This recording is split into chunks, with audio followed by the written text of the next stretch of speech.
Au milieu des 300 participants du Bike and Run, de sérieux concurrents à la victoire peaufinent leur tactique de course. En pleine préparation hivernale, les triathlètes de l'équipe élite du club Saint-Quentinois participent à la fête sans réel objectif de performance. On va pouvoir s'encourager, s'éponger un petit peu le front. Celui qui est sur le VTT, il va pouvoir bichonner un peu le coureur à pied.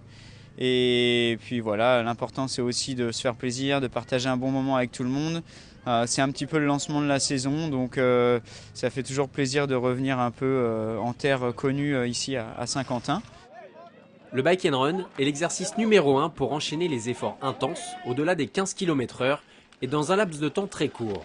Un rythme difficile à encaisser pour un duo Belot-Brandré sans trop de repères physiques. Au final, les triathlètes saint-quentinois restent maîtres sur leur terre. Le tandem Pozzo-Di Borgo-Poxai s'impose en 35 minutes de course. C'était difficile dès le début parce qu'on commence par une côte, en fait, il y a une côte de à peu près 600 mètres, donc dès le début il faut se mettre dans le rythme. Puis après le parcours est assez roulant, mais du coup ça nous oblige à toujours courir à une vitesse régulière et c'est assez fatigant. Ouais.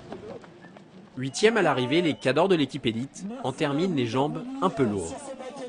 On a la caisse, on manque encore un peu de vitesse, mais du coup c'est peut-être ce qui nous a pénalisé aujourd'hui, mais bon c'est pas trop grave. Je sais pas, toi Thomas, ce qui t'a limité un peu? Ouais, c'est peut-être l'état de fraîcheur par rapport aux autres concurrents, mais bon, c'était aussi le but de venir ici faire une bonne séance, voilà. La victoire, ils tenteront de la décrocher lors du premier Grand Prix de France fin mai et faire rentrer le club de Saint-Quentin-en-Yvelines dans le top 5 France.